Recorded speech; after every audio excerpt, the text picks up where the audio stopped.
Assalomu alaykum. Farovon hayot Mirzabek kanalini kuzatib borayotgan gruppadoshlar. Sog'misizlar, salomatmisizlar? Barchalaringni kirib kelayotgan yangi yil ayom bilan tabriklayman. Bugungi video murojaatim mening otamni 23-dekabrda tug'ilgan kunlari edi. Umrlari uzoq bo'lsin, baxtimizga sog' bo'lsinlar, salomat bo'lsinlar. Bunaqa yoshlarni bir nechtasini ko'rib yursinlar. Mana shu otamni tug'ilgan kunlariga shaxsan tumanimiz hokimi Sardor akani taklif qilgan edim. Mana Sardor akani o'zlari shu bugunga vaqt ajratib otamni tug'ilgan kunlari bilan tabriklagan shaxsan o'zlari keldilar. Buni shaxsan mahallamiz raisi Uchqun akani o'zlari ham ko'rdi, guvohi bo'ldi. Men Sardor akaga buning uchun rahmat aytib qolaman. Mana shu davlatimga, tumanimga qilayotgan shu kamtarona xizmatimni mana shunday yuksak darajada inobatga olib, mana shunday mukofotlaganlari uchun men o'z minnatdorchiligimni bildiraman. Mukofot deganda sizlar boshqa narsalarni tutmanglar. Shaxsan mana shu otamni tug'ilgan kunini inobatga olib kelganlarini o'zi men uchun bu ulkan sharaf. Mana hokim, tumanimiz rahbari, mana davlatimiz, prezidentimiz ishonib tayinlangan vakil, mana yana bir isboti.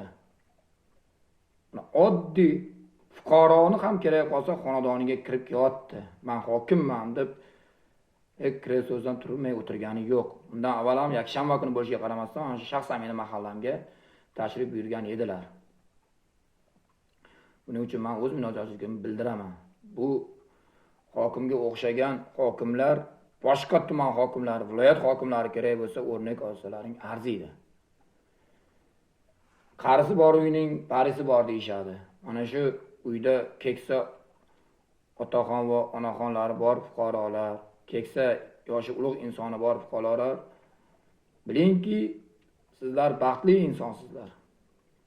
Chunki biz mana shu insonlarni duosi bilan shu darajaga yetib yuribmiz. Shaxsan men o'zimdan misol, men blogerlik faoliyatimni birinchi bo'lib o'zimning mahallamdan boshlaganman. Shu mahallamdagi o'sha chala bitmay qolgan ishlarni tugatganman. Shu murojaatlar bilan sekin-sekin chiqib boshlaganman. Mana xudo xolasa butun respublika bo'yicha tanildim. Buning uchun birinchi o'rinda ota-onamga rahmat aytaman, chunki bular meni oq uyub, oq tarab, to'g'ri tarbiya berib, shu kollejlarda, universitetlarda o'qitib, o'qishimga sharoitlar qilib berishganligi uchun, to'g'ri tarbiya berishganligi uchun, halol mehnat qilib boqishganligi uchun va meni ham halol bo'lishimga shuning uchun to'g'ri tushuntirishlarni olib borishgani uchun ota-onamga ham rahmat aytib o'taman.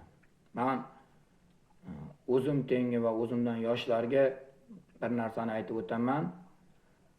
Harakat qilishimiz kerak, niyatni yaxshi qilishimiz kerak. Hammasi niyatga bog'liq.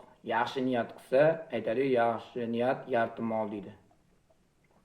Barchamiz niyatimizga erishamiz. Shaxsan men ko'pchiliklar biladi, bilmaganlar ham, men o'qituvchi oiladan chiqqanman. Otam maktabda o'qituvchi bo'lgan, direktor bo'lgan.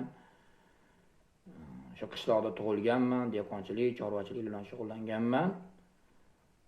Xullas, mehnatdan qochmaganman.